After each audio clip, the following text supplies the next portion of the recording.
रामचंद्र भगवान की जय। छत्रपती शिवाजी महाराज की जय। धर्मवीर संभाजी महाराज की जय। भारत माता की जय।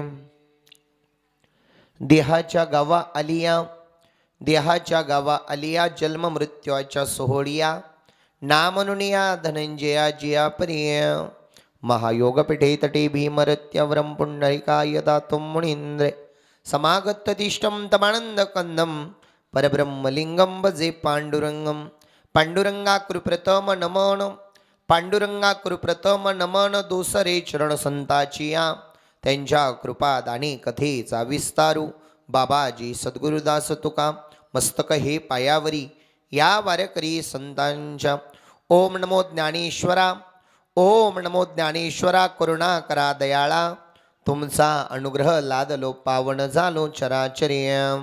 ओम नमो जद्यावेद प्रतिपाद्या, जय जय सुसविद्यात्मरूपा, देवा तुची गणेशू, सकल रतमती प्रकाशू, मने निवृत्ती दासू अवधारी जो जिय। देहाच्या गावा आलिया, जन्म मृत्यूच्या सोहळिया, नाम अनुनिया धनंजया जयापरी। प्रस्तुत प्राप्त प्रवचन रूपी सेवेकरता निवडलेली ओवी माऊली महाविष्णू ज्ञानोबाराया। कैवल्याचा पुतळा प्रगटला भूतळा, ज्ञानियांचा राजा महाविष्णूचा अवतार सका माझा ज्ञानेश्वर। विश्वाची आणि ब्रह्मांडाची आई म्हणून ज्यांच्याकडे बघितलं जातं, वैष्णवाला आणि भगवान परमात्म्याचं ज्ञान तुम्हा आम्हाला सर्वांना त्यांनी दिलं, असे असणारे आळंदी क्षेत्राचे माऊली महाविष्णू ज्ञानोबाराया। आणि त्या ज्ञानोबारायाची ही ओवी आहे। माऊली म्हणतात, बाबा प्रत्येक माणसाला देहाच्या गावाला यायचंय आणि प्रत्येक माणसाला देहाच्या गावावरून जायचंय। जो आला तो एक दिवस जाणारच आहे, जो आवडे सर्वांना तोची आवडे देवाला। एकदा का महाराज आली त्या ठिकाणी, महाराज त्या ठिकाणी देवाचं सांगणं आलं का तिथे कोणाचं काही चालत नाही। आले देवाजीच्या मना, तिथे कोणाचे चाले ना। महाराज अक्षरशः एक वाक्य मी सांगून जाईल तुम्हाला। आज नव महाराज आपल्या राजापूरच काय तर संपूर्ण संगमनेर तालुक्यामधला आमचा तुमचा सर्वांचा लाडका एक त्या ठिकाणी जणू काही फार फार प्रेमळ, सोज्वळ आणि अंतकरणामध्ये कायम लोकाविषयी चांगला भाव व्यक्त करणारं व्यक्तिमत्व अर्थात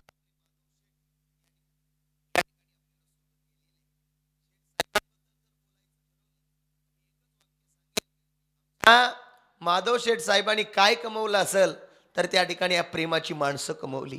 आयुष्यामध्ये राजा हो, तुम्ही जीवनामध्ये किती पैसा कमवला सोबत नाहीये, आयुष्यामध्ये किती इस्टेट कमवली सोबत नाहीये, आयुष्यामध्ये किती जहागिरी कमवली सोबत नाहीये। अरे जीवनामध्ये तुम्ही काय कमवलं, गेल्यानंतर जर 4 जणांच्या डोळ्यामध्ये पाणी आलं तर ही आल्या जन्माची खरी पावती आहे। याच साठी केला होता टहास, शेवटचा दिस गोड व्हावा। काही माणसं स्वतःसाठी जगतात आणि काही लोक जगासाठी जगतात। जी लोक जगासाठी जगतात त्यांची नावं या जगामध्ये इतिहासात नोंदली जातात। त्यांच्यापैकी तुका म्हणे का मरणची सरे, उत्तमची उरे कीर्ती मागे। आमच्या माधव शेठ साहेबांचं खरोखर नाव हे कुठेतरी कोरून ठेवावं असं कार्य त्यांचं आहे। पण महाराज काळाचा घाला आला, काळाची उडी पडेल बा जेव्हा।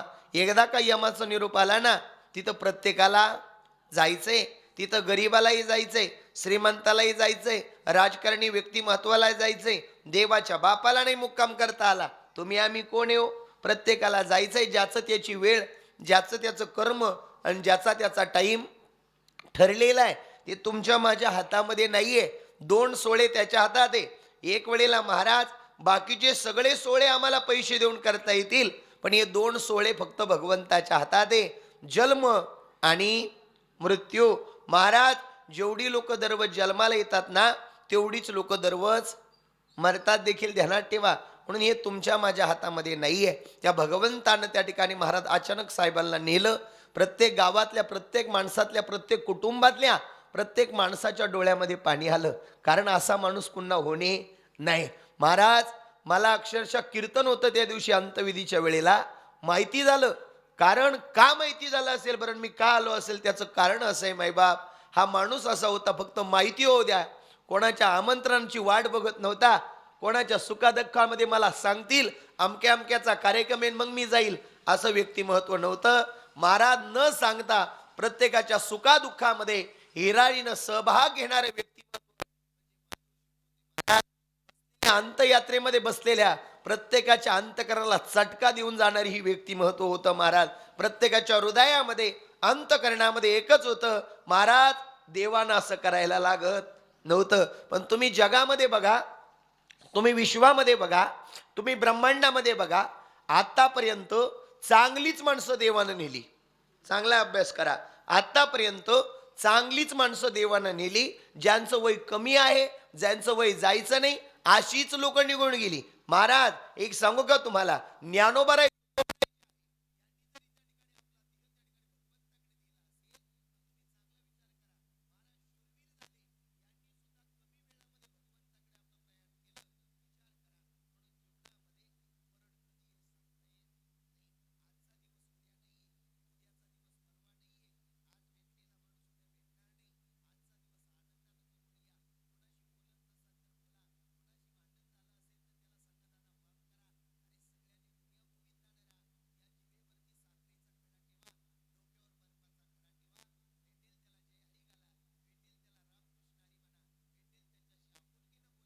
काय नाही दादा, हरिमुखे म्हणा, हरिमुखे म्हणा, पुण्याची गणना कोण करी. रामकृष्णारी मंत्र या जगात सत्य. देवाचं भजन जर सोडलं, देवाचं चिंतन जर सोडलं आणि देव जर सोडला तर हे सगळं जग काय आहे? शून्य आहे. या जगात फक्त 3 लोक आपली आहे. ध्यानात ठेवायचं बारकाई ना. या जगातली 3 लोक आपली आहे. पहिली गोष्ट जन्मदाती आई आपली आहे. दुसरी गोष्ट जन्मदाता बाप आपला आहे. आणि तिसरी गोष्ट पंढरपूरचा पांडुरंग आपलाय. देव जर सोडला, आई जर सोडली, बाप जर सोडला तर या जगाला काही घेणं नाही. सगळ्यात जास्त वेदना जर कोणाला होत असतील तर ऐका आमच्या माधव शेठच्या आईच्या अंतकरण. महाराज जिनं 9 महिने 9 दिवस कुशीमध्ये वागवलं, हाडाचं पेन करून रक्ताची शाई करून काबाड कष्ट केले, आज पोटचा गोळा गेला. आईच्या अंतकरणाला विचारा काय दुःख आहे. अरे लोक त्या ठिकाणी महाराज ज्या माऊलीच्या डोक्याचं सौभाग्याचं लेणं गेलं, त्या माऊलीला विचारा, अरे पती गेल्याचं दुःख काय आहे. अरे ज्या लेकरांच्या जीवनातला बाप गेला, अरे विचारा त्या लेकरांना बापाचं अस्तित्व काय आहे. अरे विचारा, अरे भावाभावाचं प्रेम असावं तर असं. शेवटी रक्ताचा भाऊच रक्ताच्या भावाकरता धावून येतो. महाराज ज्या वेळेला ऑस्ट्रेलियामध्ये असणाऱ्या भावाला कळालं तर अंतकरणाला चटका देणारं व्यक्ती त्या ठिकाणी वाक्य वापरलं, महाराज माझा देवासारखा भाऊ निघून गेला. जीवनामध्ये जगावं तर महाराज 4 जणांनी नाव काढावं असं जगावं. जीवनामध्ये ध्यानात ठेवा, आयुष्य पुन्हा नाहीये, जन्म परत नाहीये, माणसं परत नाहीये, गाव परत नाहीये, महाराष्ट्र परत नाहीये. पुन्हा याच घरात जन्माला येऊ, पुन्हा याच गावात जन्माला येऊ, पुन्हा संताची भेट होईल, पुन्हा ज्ञानोबराय तुकोबरायचे त्या ठिकाणी दर्शनाचं योग येईल, पंढरीच्या विठुरायाच्या दारात जाऊन पांडुरंग पाहायला भेटल. हे पुन्हा नाही. काय असेल ते या जन्मात करून घ्या. पुनरपी जन्म पुनरपी मरणम. पुन्हा पुन्हा या संसारा यायचं नाही. मग मला पटपट इथं बसलेले सगळे लोक सांगा, या जगामध्ये तुम्ही आम्ही इथं बसलोय, मग मला सांगा इथं तुम्ही बसलात का देवाने इथं आणून बसवलं? बोला पटकन. तुम्ही तुमच्या मनाने इथं येऊन बसलात का देवानं तुम्हाला सुखरूप इथं बसवलं? बोला पटकन. देवानं बसवलं. मला सांगा भगवंत तुम्हाला दिसतो का हो? नाही. पण भगवंत नाही असं नाही, भगवंत आहे. एक वाक्य सांगू तुम्हाला, इथं बसलेल्या सगळ्या माऊल्या पुरुष वर्ग मला सांगा, श्वास घ्यायला काय लागते हो? काय लागते? हवा लागते. बरोबर आहे की नाही महाराज? हवा लागते. मग हवा दिसते का? नाही. पण हवा आहे. तसा भगवंत जरी दिसत नसला तर प्रत्येक संकटाला मागे पुढे उभा राहे सांभाळित. तुमचा माझा सांभाळ करणारा जर कोण असेल तर तो भगवान परमात्मा आहे. किंवा चाले हे शरीर कोणाची असते? सगळ्या शरीराला चालवणारा, शरीराला बोलवणारा, माणसात बसवणारा, माणसातून उठवणारा, नवे नवे महाराज 4 चौघांमध्ये प्रेमाचं नाथं जोडणारा जर कोण असेल तर त्याचं नाव काय आहे? पांडुरंग आहे. देवाला स्वतःची त्या ठिकाणी स्तुती आवडत नाही माई बाप. ऐका बरं का, देवाला स्वतःची स्तुती आवडत नाही. देव स्वतःपेक्षा महाराज भक्ताला लई मान देत असतो. तुम्ही मला इथं बसलेले सगळे लोक सांगा बरं, तुम्ही पंढरपुरात जर कधी गेला, ऐका, तुम्ही पंढरपुरात जर कधी गेला तर पंढरपुरामध्ये पांडुरंग महाराज की जय कुणीच म्हणत नाही. आलं का लक्षात तुमच्या? पांडुरंग महाराज की जय कुणीच म्हणत नाही, पण ज्याच्यामुळं देव पंढरपुरात आला त्याच्या नावानं जे जे कार्य पुंडलिक वरदे हरी विठ्ठल श्री ज्ञानदेव तुकाराम. पहिला मान भक्ताला आहे महाराज. तुम्ही चांगला विचार करा, जीवनामध्ये आम्ही ज्यांच्या खांद्यावरती उभा आहोत किंवा ज्यांच्या कृपेनं उभा आहोत त्या संतांची फार मोठी कृपा आहे. पहिली गोष्ट देवाची कृपा आहे, दुसरी गोष्ट संतांची कृपा आहे, तिसरी गोष्ट शूरवीरांची कृपा आहे, चौथी गोष्ट आई वडिलाची कृपा आहे. मला तुम्ही सांगा, काही लोक म्हणतात गाडी आमची आहे, काही लोक म्हणतात माडी आमची आहे, काही लोक म्हणतात पैसा आमचा आहे, काही लोक म्हणतात इस्टेट आमची आहे, काही लोक म्हणतात सगळं माझं आहे. अरे सगळं तुझं आहे मान्य आहे राजा, पण याच्या मग कोणाची तरी कृपा आहे हे विसरून चालता येणार नाही. आता मला खरं सांगा महाराज, नदीचं पात्र लई मोठं आहे. विचार करा, नदीचं पात्र लई मोठं आहे, पण नदीच्या पात्रात पाणीच नाही, काय उपयोग आहे? हाय का नाही? हॉस्पिटल लई मोठं आहे डॉक्टरचं, ऐका ऐका ऐका, हॉस्पिटल लई मोठं आहे डॉक्टरचं, पण त्या 50 लाखाचं हॉस्पिटल आहे, पण त्या हॉस्पिटलमध्ये डॉक्टरच नाही, काय उपयोग आहे? हाय का नाही? मंदिर लई मोठं आहे, ऐका बरं का, मंदिर लई मोठं आहे, पण त्या मंदिरामध्ये भगवंताची मूर्तीच नाही, काय उपयोग आहे महाराज? विचार करा महाराज, शरीर लई भारी आहे, पण या शरीरामध्ये भगवंताविषयी भावच नाही, काय उपयोग आहे? बरोबर आहे की नाही? काहींकडं शरीर लई भारी आहे, पण देवाचं भजनच करावं वाटत नाही. काहींकडं शरीर लई भारी आहे, पण देव त्यांना चालूनच देत नाही. काहींकडं शरीर लई भारी आहे, 5 पक्वान्नाचं ताट पुढे ठेवलेलं आहे, पण त्याच्यातला घासच भरून देत नाही. उपयोग काय आहे? फक्त चांगला बारकाईने विचार करा. तोम बाबा हो, कोणता दिवस येईल कैसा, नाही दिहाचा भरवसा, किंवा नको नको मना गुंतू माया जाळी, काळ आला जवळी ग्रासावया, काळाची उडी पडेल बा जीवा. तो आला तर तो कोणाला सोडीत नाही. रात्री झोपल्यानंतर सकाळी उठवायचं का झोपेतच ठेवायचं? कोणाच्या हातात आहे? कोणाच्या हातात आहे? पांडुरंगाच्या हातात आहे. तुमच्या माझ्या हातात काहीच नाही. म्हणून जीवनात काही गर्व करायचा नाही. आहे तोपर्यंत आनंदानं खायचं, आहे तोपर्यंत जेवढं भगवंतानं दिलंय त्याच्यात समाधान मानायचं. मला इथं बसलेले सगळ्या लोकांना सांगायचंय, या जगामध्ये साधू संताच्या, देवाच्या, शूरवीराच्या आणि आई बापाच्या कृपेनं तुम्ही आम्ही इथं बसलोय. पहिली गोष्ट ज्याच्यामुळं तुम्ही आम्ही इथं आहोत ना, त्याचं नाव आहे पंढरीचा. मोठ्यानं बोला, सगळे बोला बुवा. देवाचं नाव घ्यायला त्या ठिकाणी महाराज लई भाग्यवान तू, त्या मुख लागतं महाराज. पांडुरंगाचं नाव कोणाच्याही तोंडात येत नाही. मग पहिली गोष्ट ज्याच्यामुळं तुम्ही इथं बसलाय त्याचं नाव काय आहे? पांडुरंग आहे. महाराज नीट ऐका, पांडुरंग आहे. मग काही लोक मला विचारतील, का हो बाबा त्या पांडुरंगानं मला काय दिलं हो? काय म्हणतील? त्या पांडुरंगानं मला काय दिलं हो? अहो मला सांगा, हे डोळे कोणी दिले? पांडुरंगानं. कान कोणी दिले? पांडुरंगानं. हे शरीर कोणी दिले? पांडुरंगानं. हा, काही लोक म्हणतील काय नाही महाराज, कसला देवन कसला भगवंत हो. आता मी तुम्हाला एक उत्तर सांगतो बारकाईनं. बाबा तुमच्या वयाचे एक बाबा संगमनेरला हॉस्पिटलला ॲडमिट झाले. ॲडमिट झालेल्या बाबांना विचारण्यात आलं, बाबा काय झालं तुम्हाला? काय नाही राजा. डॉक्टर दादाला सांगितलं, काय नाही राजा, डोळ्याचं ऑपरेशन करायचंय, डोळा दुखतो, डोळ्याचं ऑपरेशन करायचंय. ऐका बरं का, विठ्ठल आहे की नाही या जगात. डोळ्याचं ऑपरेशन करायचंय बाबा. ठीक आहे, झोपा बेडवरती. बाबा झोपले. डॉक्टरने 35 मिनिटामध्ये ऑपरेशन केलं. कशाचं? मोठ्यानं बोला. कशाचं? डोळ्याचं. किती मिनिटात केलं? 35 मिनिटात. वय बाबांचं 80 वर्षाचं. डॉक्टरनी 35 मिनिटामध्ये ऑपरेशन केलं आणि डॉक्टरनी ऑपरेशन झालं आणि बाबा दुसऱ्या बेडवर झोपले. त्यांचा मुलगा इंजिनियर होता. इंजिनियर पोरगा तिथे आला आणि बापाला म्हटलं, बाबा अहो तुमचा मुलगा इंजिनियर आहे, किती अमाप पैसा आहे आपल्याकडं, रडू नका. काय म्हटला?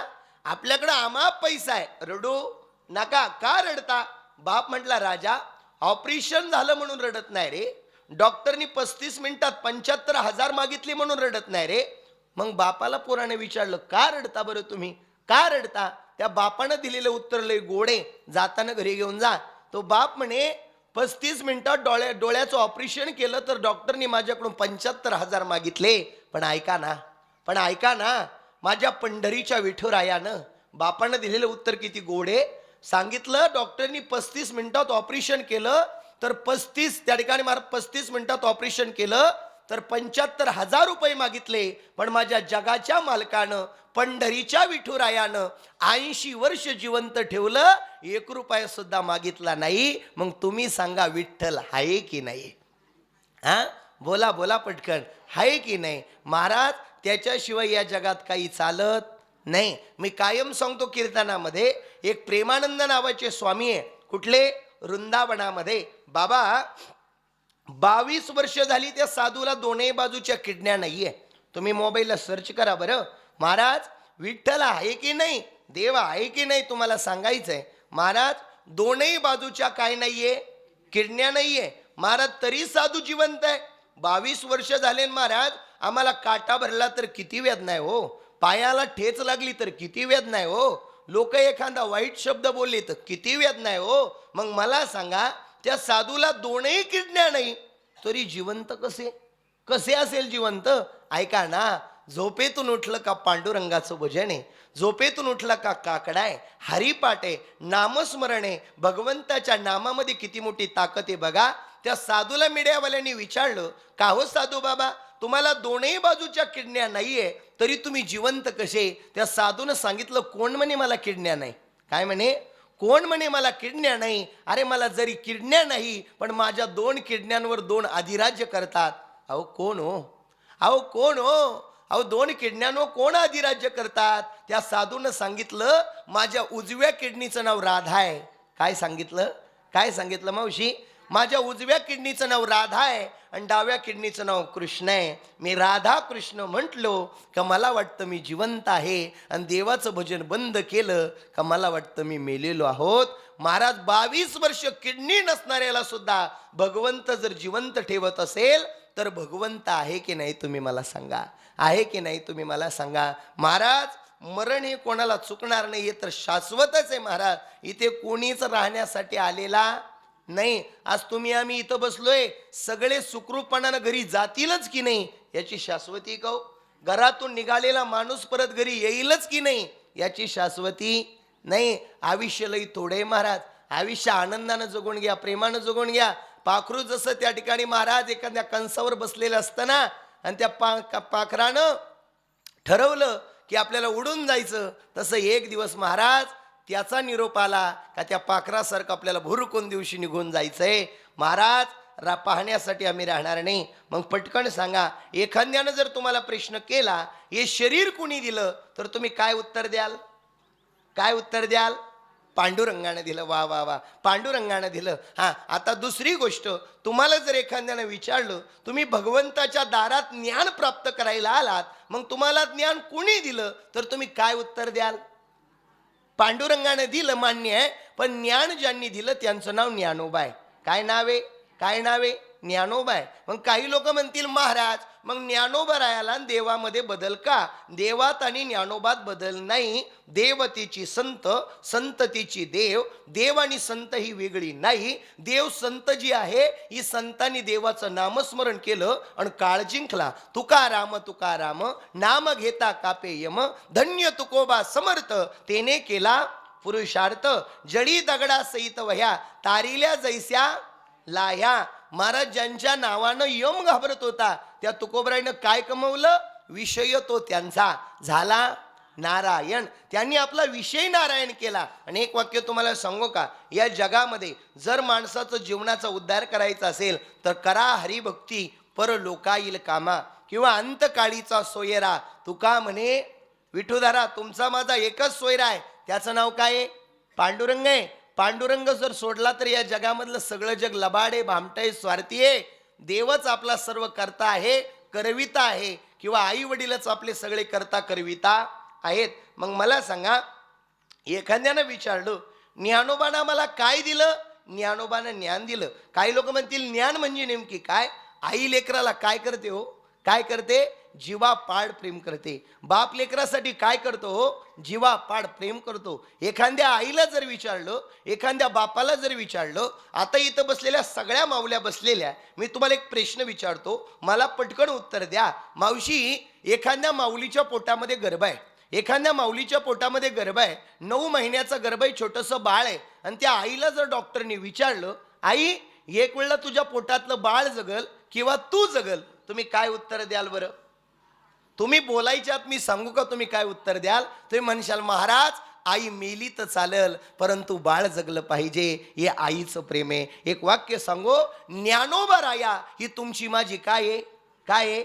आई आहे. सगळ्या वाऱ्या पंढरपुरात आहे आणि पंढरपूरच्या विठुरायाला चाललेल्या सगळ्या सोहळ्यांच्या पाठीमागची जी माऊली आहे तिचं नाव ज्ञानोबा माऊली आहे.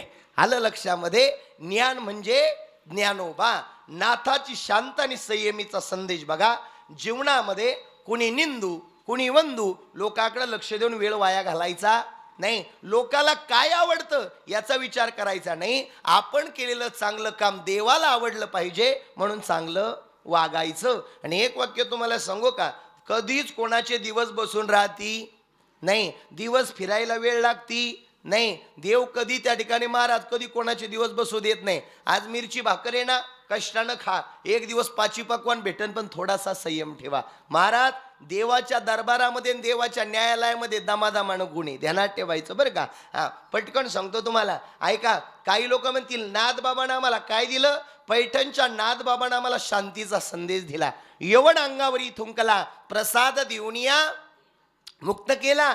महाराज पैठणमध्ये 5 लाख रुपयाची पैज लागली. किती रुपयाची? 5 लाखाची. 5 लाखाची पैज लावली.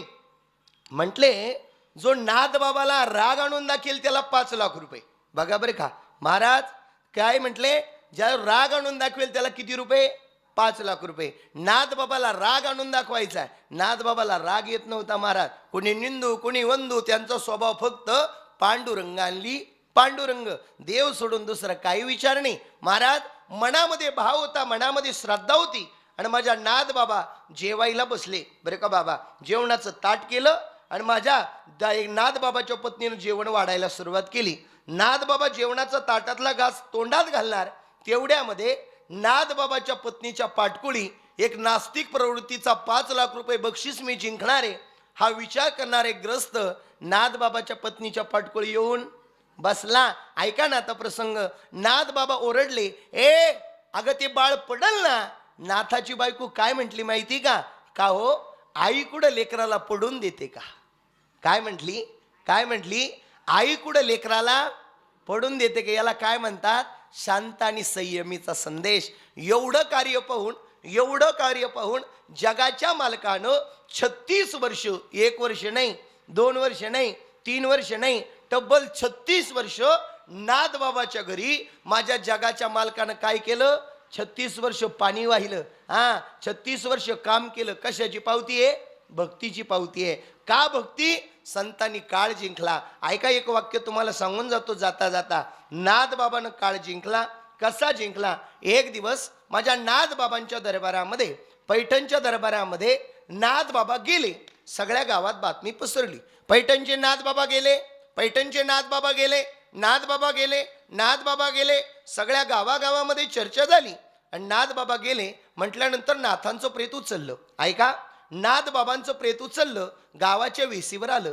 एक माऊली, आता एक सांगा, एक संदेश आला इथे. एक संदेश आलाय. महाराज आमच्या माधव शेठ साहेबांची जी आई असेल इथं बसली ना, तिला आता दर्शनाला पाठवू शकता तुम्ही तिकडे. महाराज त्यांची पत्नी असेल तर त्या पत्नीला सुद्धा पाठवा. जाऊन या, दर्शन घेऊन या तुम्ही. माझ्याकडे लक्ष द्या आता. माझ्याकडे लक्ष द्या. नाथबाबांनी काय जिंकलं मावशी? काळ जिंकला, काळ. आता लक्ष द्या. काय झालं? गावामध्ये पैठणला नाथबाबा वारले. सगळ्या गावागावात बातमी गेली आणि नाथबाबाची त्या ठिकाणी महाराज प्रेत निघालं. गावाच्या वेशीवर आलं. एका माऊलीनं लिकेला सोडवायला निघाली होती. ऐका ऐका ऐका, माझ्याकडे लक्ष द्या. एक माऊली आपल्या लिकीला सासरला सोडायला चालली होती. गावाच्या वेशीवर आली आणि ते प्रेत पाहिलं आणि ती माऊली म्हणली, अरे हे कोणाचं प्रेत असेल? लोकांना विचारलं, हे प्रेत कोणाचं आहे? कोणाचं प्रेत आहे? ती म्हणे, हे प्रेत नाथबाबाचं आहे. नाथबाबाचं आहे. नाथबाबाला आजच मरावं वाटलं की काय? काय म्हणे? नाथबाबाला आजच मरावं वाटलं की काय? उद्या मेले असते तर काय झालं असतं? संतांकडे काय होता मावशी? काळ होता, जिंकण्याची ताकद. नाथबाबाची त्या ठिकाणी प्रेत यात्रा चालली. ती माऊली म्हणली, नाथाला आजच मरावं वाटलं का? ऐका ऐका, माझा प्रसंग एवढा पुरा होऊ द्या. नाथबाबाची पत्नी म्हणली, आजच मरावं वाटलं त्या ठिकाणी महाराज. नाथबाबाची पत्नी म्हणली, आज नाथबाबा गेले. ती माऊली म्हणली, नाथबाबाला आजच मरावं वाटलं का? माझी लेक सासरला चालली तर नाथ बाबा प्रेतावरूनच उठून बसले. ऐका, त्यांना काय म्हणतात? काळ जिंकणं म्हणतात. काळ जिंकणं. संतांनी काळ का जिंकला? कारण संतांनी अहोरात्र देवाचं भजन केलं. रात्र न कळे दिवस न कळे, अंगी खेळे दैवत, किंवा दीन रजनी हाची धंदा, गोविंदाचे पोवाडे. ज्यांच्या मुखामध्ये देवाचं भजन आहे, ज्यांच्या मुखामध्ये देवाचं चिंतन आहे, आणि ज्यांच्याकडे लोकाविषयी चांगला भाव आहे, त्याला या जीवनात काही कमी पडत नाही. म्हणून मला इथं बसलेल्या सगळ्या माऊल्या पटकन सांगा. मी कायम सांगतो कीर्तनामध्ये, तुमच्या घरी जर 10 लोकांचा स्वयंपाक केला आणि 11वा व्यक्ती जर घरात वाढला, तर घरातली भाजीपोळी काय होते हो? बोला, पटकन बोला, काय होते? संपूर्ण जाते. संपते की नाही? मग मला सांगा, घरात एक व्यक्ती वाढला तर घरातली भाजीपोळी संपते, पण पंढरीच्या वाटेला हजारो लोक जातात, हजारातला एक तरी उपाशी राहतो का हो? राहतो का हो? मग कस काय नाही राहत? त्याला सगळ्यांना पोसवणारा कोण आहे? कोण आहे?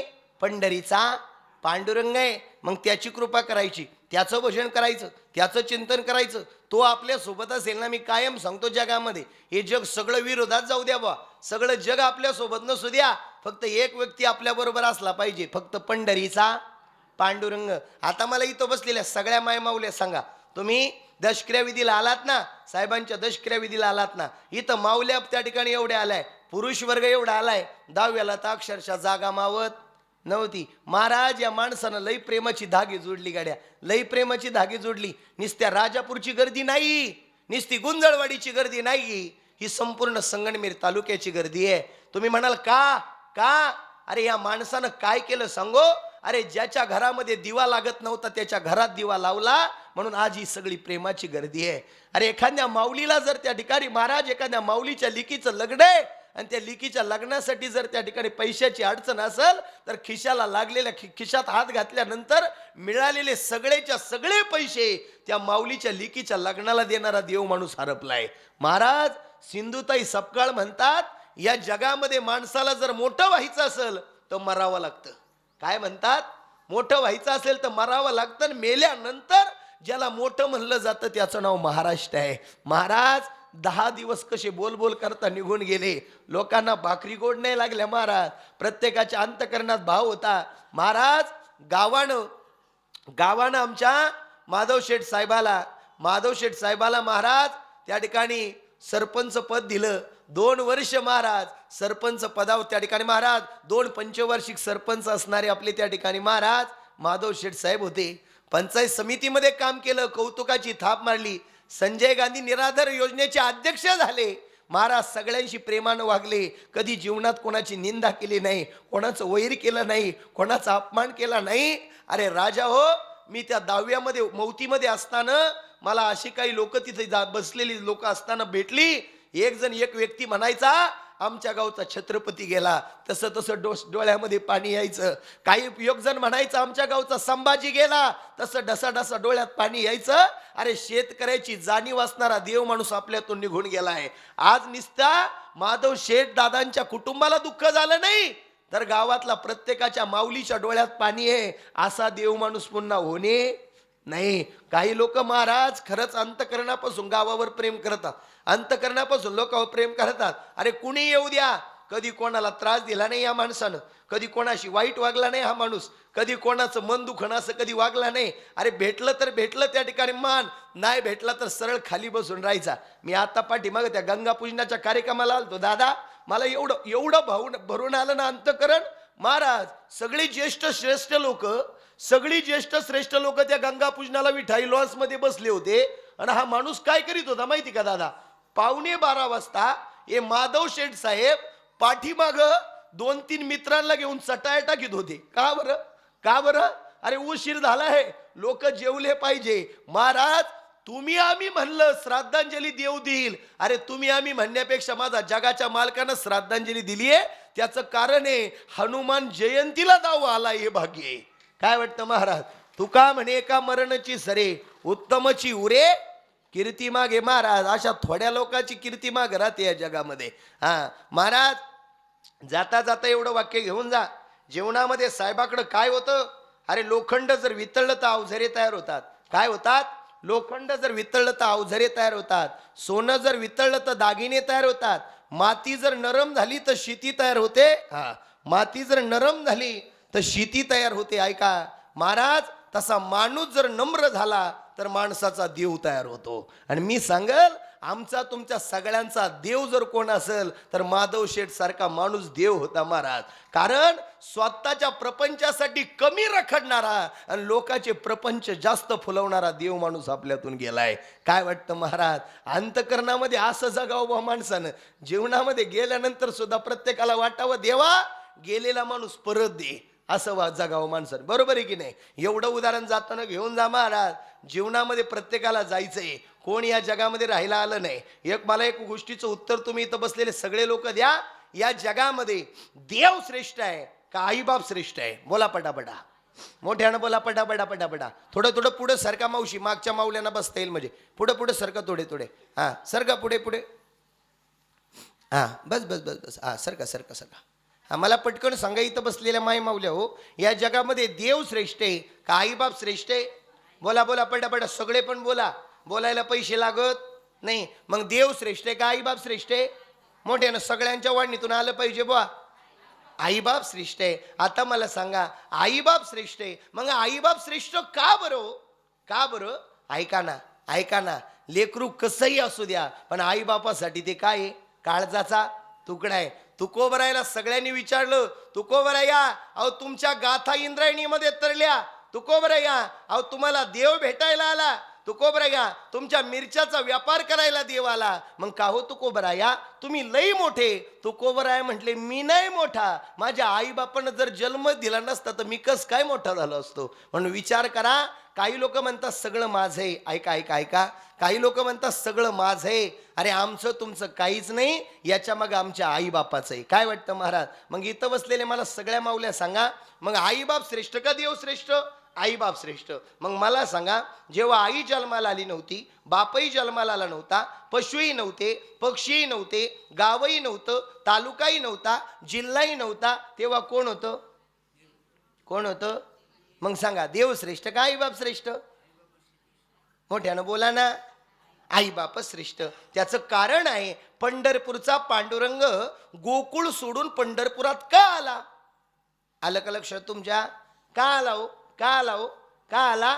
पुंडलिकानं काय केलं? आईबापाची सेवा केली, म्हणून जगाचा मालक पंढरपुरात आला. हे विसरून चालता येणार नाही. मग तुकाराम महाराजाला देवाने विचारलं, का हो तुकोबराया या जगात आईबाप श्रेष्ठ आहे का मी श्रेष्ठ आहे? तुकाराम महाराज म्हणले, देवा तूही श्रेष्ठ आहे आणि आईबापही. नाही नाही, काकणभर जास्त श्रेष्ठ कोण? देव. तुकाराम महाराज म्हणले, देवा खरं सांगू का, तुझ्यापेक्षा सुद्धा काकणभर श्रेष्ठ माझे आई वडील आहे. का आई वडील आहे? का आई वडील सांगतो ऐक देवा. जर त्यांनी मला बोटाला धरून भंडारी भामचंद्र घोराडा डोंगर दाखवला नसता तर माझी तुझी भेट झाली नसती, या जगाला गाथा पुरली नसती, किंवा या जगाचा उद्धार झाला नसता. आजी गाथा आहे महाराज, गाथा तुकोबाची. काही लोक म्हणतात गाथा कशासाठी? अरे गाथा माता सुधारायसाठी गाथा आहे. काही म्हटले ज्ञानेश्वरी कशासाठी? अरे एक तरी उभी अनुभवा, किंवा ज्ञानोबरायचं दररोज दर्शन घ्या ज्ञानेश्वरीचं, साक्षात पांडुरंगाचं दर्शन आहे. काय वाटतं? आणि जीवनामध्ये महाराज, जीवनामध्ये एक गोष्ट ध्यानात ठेवा, समाज जास्त बसलाय म्हणून तुम्हाला जाता जाता एक विनंती करून मला जायची आहे. माय बापा हो, जीवनामध्ये एक गोष्ट ध्यानात ठेवा, पैसा सोबत येत नाही, इस्टेट सोबत येत नाही, प्रॉपर्टी सोबत येत नाही, सोबत काहीच येत नाही. फक्त सोबत एकच गोष्ट येते, काय? तुम्ही लोकांशी बोललेले चांगले स्वभाव, बोललेले दोन वाक्य, तुमचा स्वभाव, लोकांविषयी वागलेली चांगली माणुसकी, एवढं सोबत आहे. तुमच्याकडे किती पैसा इस्टेट याला महत्व नाही, तुमच्याकडे किती माणुसकी याला महत्व आहे. बरोबर आहे की नाही महाराज? जीवनात काही काळांक एवढा आमाप पैसा आहे पण माणुसकी नाही. काही काही लोक पैसा लई आहे पण एखादा भिकारी गरीब जर दारात आला तर घराचे दारं लावून घेत्या. खरंय का खोटे? काही खायला भाकरी नाही पण अर्धी चतकूर गरीबाला देतात, ती लोक या जगात नावं करून जातात. बरोबर आहे की नाही महाराज? ज्ञानोबराय तुकोबरायकडे काय कमी होतं? सगळं होतं. पण ज्ञानोबराय तुकोबरायकडे काय होतं? संयम होता. संयम. कोणाची निंदा केली नाही, कोणाचं वैर केलं नाही. आज जेवढी पंढरपुरात गर्दी आहे तेवढी आळंदीत गर्दी आहे, जेवढी आळंदीत गर्दी आहे तेवढी त्र्यंबकेश्वरला गर्दी आहे. बरोबर आहे की नाही? जेवढी अंत्ययात्रेला गर्दी होती तेवढी शेठच्या 10व्याला सुद्धा गर्दी आहे. का? का? स्वभावावर अवलंबून आहे महाराज. माणसाचा स्वभाव जसा आहे तसं जीवन आहे. आता जाता जाता एवढं उदाहरण तुम्हाला सांगतो, दशक्रियाविधी का करायचं सांगून जातो. फक्त एवढं उदाहरण ऐका राजा हो, जीवनाचा उद्धार होणारं उदाहरण आहे. काय उदाहरण आहे? ऐका. संतांनी काळ जिंकला. संतांना माहिती होतं क्षणभंगूर नाही भरवसा, या क्षणाचा देहाचा क्षणाचा सुद्धा भरवसा नाही. नाशिवंत दिय जाणार सकळ, आयुष्य खातो काळ, हा हे आयुष्य नासकय कुचकय, या शरीराचा भरवसा नाही. मग संतांनी काय केलं, परमार्थ क्षेत्र निवडलं, भगवंताचं चिंतन क्षेत्र निवडलं. एवढं भजन केलं, एवढं भजन केलं, एवढं भजन केलं का तुकोबराईच्या रस्त्यानं गेले ना बाबा, त्या रस्त्याची माती विठ्ठल विठ्ठल म्हणत होती. काय म्हणत होती? काय म्हणत होती? बोला पटकन. काय म्हणत होती? माती विठ्ठल विठ्ठल म्हणत होती. जिजाबाईनं काय केलं, डोक्यावर पाटी घेतली आणि भाकर घेऊन जिजाऊ आई साहेब त्या ठिकाणी भाकर घेऊन धान्याला चालली. जाता जाता मनात विचार आला, कुठे असेल माझा धनी, कुठे असेल माझा धनी. धनीनं तर सांगितलंय, आवले तुला रस्ता सापडला नाही तर एक काम करायचं, हातात माती घ्यायची, कानाला लावायची, ज्या मातीतून विठ्ठल विठ्ठल भजन ऐकायला येईल त्या रस्त्यानं तुझा धनी गेला असेल. हिनं भामचंद्र डोंगराची माती कानाला लावली, विठ्ठल भजन केलं नाही. घोरड्या डोंगराची माती कानाला लावली, माती विठ्ठल म्हणली नाही. भंडारी डोंगराची माती कानाला लावली, माती विठ्ठल विठ्ठल म्हणली ना. हो, माती विठ्ठल विठ्ठल म्हणली. अंतकरण भरून आलं, काय पांडुरंगाची कृपा आहे म्हटली. निम्म्या रस्त्यावर गेली आणि पायामध्ये काय मोडला? काटा मोडला. आई ग शब्दाचा उद्गार केला. महाराज पायामध्ये काटा भरला तर आई ग शब्द आहे, आणि ठेच लागली तर बाप रे शब्द आहे. छोट्या संकटाला आई आहे, ऐका, छोट्या संकटाला आई आहे, पण जेव्हा मोठं संकट येतं ना तेव्हा बापच लागतो. अरे भगवान श्रीकृष्णाला जन्माला घालणारी यशोदान देवकी सगळ्यांना कळाली. भगवान श्रीकृष्णाला जन्माला घालणारी यशोदान देवकी सगळ्यांना कळाली, पण माझा कृष्ण सुखरूपपणानं गोकुळेत पोचला पाहिजे. ही तळमळ करणारा, ऐका, ही तळमळ करणारा राज त्या ठिकाणी वसुदेव सुद्धा कधीतरी लक्षात ठेवला पाहिजे. महाराज राम हा कौशल्याचा पुत्र आहे, सगळ्यांना माहिती आहे. ऐका, राम हा कौशल्याचा पुत्र आहे महाराज, हे सगळ्यांना माहिती आहे. परंतु त्या ठिकाणी माझा राम वनवासाला गेला नाही पाहिजे, माझ्या रामाला कोणती गोष्ट कमी नाही पडली पाहिजे, म्हणून तळमळ करणारा हा एक राजा दशरथ बापच आहे. बाप कधी विसरायचा नाही गड्या. सांगेल मी गड्या तुम्हाला सगळ्याला, इथला सगळा समाज रडून जाईल बापाचं अस्तित्व ऐकल्यावर. फक्त एवढं उदाहरण माझं घरी घेऊन जाताना. महाराज माझ्या आईच्या, जिजाबाईच्या आई पायात काटा भरला का ग? कोण रे बाबा तू? आई मी गुराकी गुराकी, मी मेंढकाय आई. आवाज दिला तू? अहो हाकेशी होऊ देतो, त्याचं नाव काय आहे? पांडुरंग आहे ना. महाराज काही काही लोक म्हणतात लई मोठं संकट होतं बाबा, पण ते टळलं. अरे टळलं म्हणजे पांडुरंगाने टाळलं राजा, ध्यानात ठेवा. महाराज त्या ठिकाणी जिजाबाईने विचारलं, बाबा तू कुठला बरं? अगं आई मी पंढरपूरचा. गुरं घेऊन आलात का? हो गुरं घेऊन आलो. हा मग अरे राजा माझ्या पायात काटा भरला, तुला काटा निघेल का? देव म्हणला मी लई जणांचा काटा काढला. लई सोपा आहे म्हटलं आई तुझा काटा काढायचा. मी काढतो त्याचं कारण आहे, तुझा पतिदेव माझा भक्त आहे म्हणे. काय म्हणला? काय म्हणला? काय म्हणला? आई जिजाबाई म्हणली काय म्हणला? हा म्हणला मी काहीच नाही म्हणलो. हा महाराज मन भरून आलं, प्रसन्न झालं, आणि जिजाबाईचा पाय हातात घेतला. पायाला त्या ठिकाणी लागलेला त्या ठिकाणी महाराज गाळ माती देवाच्या हाताला लागली. हातानं काटा निघे ना, देवानं तोच पाय आपल्या तोंडाजवळ नेला. का माहिती का? तुकाराम महाराज तिकडं भजन करीत होते, गोविंद गोविंद म्हणा लागलिया छंद. रात्रंदिवस परमार्थ करणारे तुकोबरायासाठी देव काय करतो बघा. महाराज जिजाबाईचा पाय, आवलीचा पाय हातात घेतला, आई साहेबाचा पाय तोंडाजवळ नेला, दातानं काटा उपटला. ऐका ना किती प्रसन्न आहे देव. काटा काढला. काटा काढल्यानंतर माझ्या जिजाबाईचा पायातला काटा निघाला. राजा तू जर नसता तर पायातला काटा निघाला नसता. अरे तुला जणू काही पांडुरंगानंच पाठवलं. हा म्हणला मीच पांडुरंग आहे. ती म्हटली काय म्हणला? हा म्हणला मी काहीच नाही म्हणलो.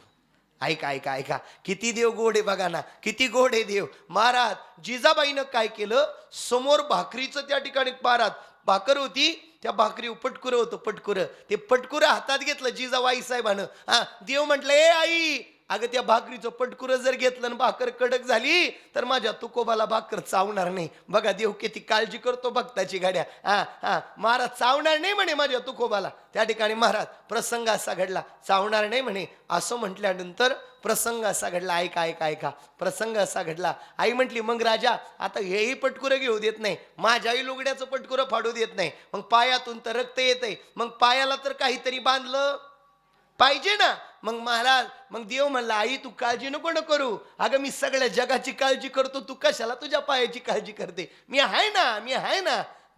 गुराखी दादा अरे तुला चांगले घालायला कपडे नाही. तो म्हणला लई कपडे पण मी दाखवीत नाही. आलं असं तुमच्या लक्षात. हा महाराज तो म्हटला आई तू काळजी करू नको, मी आहे ना तुझ्यासाठी. देवानं काय केलं माहिती का मावशी, ऐका, देवानं आपल्या कमरेला लावलेला पितांबराचा काठ फाडला. ऐका ना, हे ऐका ना, कमरेचा काय फाडला, काय फाडला, काठ फाडला, काठ. ती आवली म्हणली ए राजा अरे तुला त्या ठिकाणी नवा पितांबर घ्यावा लागेल. तो म्हणला लई आहे माय का, तू काळजी करू नको गाई. हा महाराज टरा टरा टरा टरा फाडला काठ, जिजाबाईच्या पायाला बांधला. आता मला सांगा ते पिवळं कापड पितांबराचं त्या लाल रक्ताला माखलं, रंग कसा झाला, भगवा. कसा भगवा झाला, भगवा. आईच्या पायाला बांधलं आणि जिजाबाईचं मन भरून आलं. जिजाबाई म्हटली राजा अरे लई सेवा केली रे तू, माझी लई सेवा केली. तो म्हटला आई तुझी सेवा केली पण आता माझी एक इच्छा आहे. काय इच्छा आहे राजा. आई फक्त माझ्या तू पाया पड. काय म्हटली, काय म्हटला देव, काय कर, माझ्या पाया पड. जिजाबाई थोड्या खडूस होत्या. जिजाबाई म्हणली ए मी कोणाची बायको आहे तुला माहिती का, कोणाची, मी तुकारामाची बायको आहे. माझा नवरा रात्रंदिवस देवाचं भजन करतो. अरे तुला लई गरज असन तर तू माझ्या पाया. कोण म्हणलं असं मावशी, कोण म्हणलं, बोला ना बोला ना, कोण म्हणलं. जिजाबाई म्हणल्या, कोणाला म्हणल्या, देवाला म्हणल्या. हे ऐका ना माझा पंढरीचा विठुर आहे लय गोडे गाड्या, लय गोडे. ज्याला पंढरीचा पांडुरंग प्रसन्न करावं वाटतं ना त्यानं हात जोडून दररोज देवाचं दर्शन घ्या. जीवनात काय नाही कमी पडणार, माझा पांडुरंग पडू देणार. फक्त एक गोष्ट एवढी घेऊन जा. त्या फक्त जिजाबाई म्हणली तुला गरज असन तर तू माझ्या पाया. हे मावशी ऐक ना ग, देवानं मिनिटाचा विचार नाही केला. देवानं डोक्यावरचा फेटा काढला, अंगावरची घोंगडी काढली, हातातली काठी बाजूला ठेवली आणि माझ्या ब्रह्मांडाच्या चालकानं, विश्वाच्या मालकानं, 33 कोटी देवांच्या देवानं महाराज त्या ठिकाणी हातातली काठी बाजूला ठेवली आणि जिजाबाईच्या पायावर जगाच्या मालकानं आपलं मस्तक टेकवलं. ऐका ना ऐका ना, अरे ऐकलं तरी कसं वाटतं आपल्याला, पण त्यावेळेला खरा घडलेला चमत्कार आहे. जगाच्या मालकानं जिजाबाईचं दर्शन घेतलं. का घेतलं माहिती का, का घेतलं, तुकाराम महाराज तिकडं बांधकुरीत होते म्हणून. मग का घेतलं, भजन करीत होते, चिंतन करीत होते, नामस्मरण करत होते. महाराज दर्शन घेतलं आणि त्याला त्या आईला सांगितलं आई जातो बरं का, आई जातो बरं का, आई माझ्या तुकोबाची काळजी घे, माझ्या तुकोबाला वाईट वक्त बोलू नको, तुकोबा आहे जे करताय ना ते चांगलंय, आई माझ्या तुकोबाला काही बोलू नको. हा जातो बरं का आई जातो बरं का.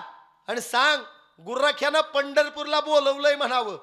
काय जाताना काय म्हटलं गुराखी, माझ्या तुकोबाला सांग का पंढरपूरला गुराख्यानं बोलवलंय म्हणून. सांगा तो गुराखी होता का, तो मेंढका होता का, तो पंढरपूरचा. बस बस बस ऐका ऐका, पंढरपूरचा पांडुरंग होता. जिजाबाई पळतच सुटली. धन्याजवळ आली. भंडारी डोंगरावर महाराज बसलेले, गळ्यामध्ये विना, हातामध्ये चिपळ्या, रामकृष्णारी भजन चाललेलं आहे. श्री विठ्ठल श्री विठ्ठल श्री विठ्ठल नामामध्ये मग्न झालेले. एवढं भजनामध्ये परिपक्व झालेले महाराज का सगळं देह विसरून गेलं. देहबान असो ऐसा कोठे आठवची नाही, देहीचं विदेही भोगोदशा. कोणत्या अवस्थेला प्राप्त हेच कळालं नाही. फक्त एकच दिशा, भगवंताचं भजन, ऑनली भजन, दुसरं काहीच नाही ना. महाराज आवली म्हटली उठा उठा. तुकारामाने डोळे उघडले, जिजाबाईच्या पायाला बांधलेलं पटकुरं पाहिलं. पटकुरं पाहिलं, जिजाबाईला पाहून तुकाराम महाराज रडायला लागले. अहो तुम्हाला आनंद व्हायला पाहिजे, तुम्ही रडू का राहिले. अहो पायाला फडकं बांधलंय, नाही तर माझा पायातून रक्त आलं असतं, दुःख झालं असतं. तुकाराम महाराज रडायला लागले. आवली म्हणली अहो झालं काय तुम्हाला. महादू नावाचं पोरगा आजारी पडलं, बेशुद्ध झालं, रडले नाही. अहो त्या शुभा कास्तराच्या बायकोनं गरम पाणी ओतलं, रडली नाही. अहो तुम्हाला त्या मंबाजीनं बोराटीच्या काठीनं मारलं, रडले नाही. लोकांनी चुकीचे कारण देऊन तुमची गाढवावरून त्या ठिकाणी महाराज मिरवणूक काढली, तुम्ही रडले नाही. अहो, गाथा लोकांनी इंद्रायणीत बुडवायचा प्रयत्न केला, रडले नाही. तुम्ही लाताबुक्यानं तुम्हाला लोकांनी मारलं, रडले नाही. लोकांनी हातातला टाळविना हिसकवला, तुम्ही रडले नाही महाराज. मग आज का रडू राहिले? आवलीला दिलेलं उत्तर लय गोड आहे. तुकाराम महाराज म्हटले, आवले रडतो याच्यासाठी, अगं देव येतो, दर्शन देतो, ऐकलं होतं. देव येतो, दर्शन देतो, इथपर्यंत ऐकलं होतं. देव येतो आणि भक्ताचं कल्याण करून जातो, इथपर्यंत ऐकलं होतं. पण आवले, आज माझ्या देवानं तुला जे दिलंय ना, हे लई मोठं दिलंय. काय दिलं तुमच्या विठ्ठलानं मला? काय नाही दिलं. मी नाही मानत त्या विठ्ठल. आवले, असं वाईट वक्त नाही बोलायचं ग. माझा पांडुरंगच या जगात कृपाळू आहे, बोलायचं नाही असं वाईट वक्त. हा, आवली म्हणली, काय झालं तुम्हाला सांगा. आवले, तुझ्या पायाला जे फडकं बांधलंय ना, हे कोणी आयऱ्या गायऱ्याचं नाही, ते माझ्या पंढरपूरच्या पांडुरंगाचं आहे. आवली म्हणली, काही खोटं लबड बोलू नका, मला माहिती आहे कोणाचं आहे. काय म्हणली? मला माहिती. कोणाचं ग? ते गुराख्याचं आहे, गुराख्याचं, मेंढक्याचं आहे. गुराख्याचं आहे, मेंढक्याचं आहे. आणि तुला काय माहिती? चला मी तुम्हाला दाखवते. तुकारामाचा हात, तुकाराम महाराजांचा हात धरला. महाराज इकडं तिकडं पाहिलं, कसला देवन कसला भगवंत दिसेल हो, दिसेनाच. तुकाराम महाराज म्हणले, आवले जाऊ दे, मोर दे, नाही दिसत देव, पण देवाला तू काही वाईट तर नाही ना बोलली? ती म्हणली, वाईट नाही बोलले, पण जेव्हा काटा भरला तेव्हा मी त्याला विचारलं, ए गुराखी दादा, अरे काटा निघल का? तो म्हणला, लई जणांचा काटा. आलं का लक्षात? महाराज अजून काही वाईट नाही ना बोलली? म्हणे काटा काढल्यावर तो मला म्हणला, तू माझ्या पाया. कोण म्हणलं होतं? देव म्हणला होता. आवले, ए आवले सांग ना ग, पडली का ग तू पाया? ए सांग ना आवले, ए आवले बोल ना ग, पडली का माझ्या पांडुरंगाच्या पाया? ए काय आशीर्वाद दिला माझ्या पांडुरंगानं? आता काय दिला सांगा तुम्हीच, काय दिला? महाराज दर्शन घेतलं का गावले? आवली म्हणली, खरं सांग का धनी, मी नाही दर्शन घेतलं. मी वरून त्या गुराख्या मेंढक्याला म्हणले, ए बाबा तुला लई गरज असेल तर तू माया पाया पड का? तर माझा धनी तुझं त्या ठिकाणी पंढरपूरच्या पांडुरंगाचं काय करतोय? भजन करतोय. आवले तो पाया नाही ना पडून दिलं देवाला, नाही ना पडून दिलं. आवली म्हणली, दिलं पाया पडून. महाराज डोळ्यात आसरूंच्या धारा उघडल्या आणि तुकोबराय म्हटले, देवा पंढरीच्या विठुराया किती कृपाळू रे तू, किती कृपाळू रे. बायकोच्या पायात काटा भरला तर धावून येतो. मग महाराज तुमचा माझा कृपाळू कोण आहे? कोण आहे? पांडुरंग आहे. देवाची या द्वारी उभा. जाता जाता आज दशक्रिया विधीमध्ये एक त्या ठिकाणी विनंती आहे. परिसरातली लई लोक, लई समाज इथं आलाय. मला एक विनंती करून जायची. विठोबानं आम्हाला काय दिलं? शरीर दिलं. काय दिलं? शरीर दिलं. ज्ञानोबानं आम्हाला काय दिलं? ज्ञान दिलं. तुकोबानं आम्हाला काय दिलं? काय दिलं? तर एक गोष्ट दिली. काय?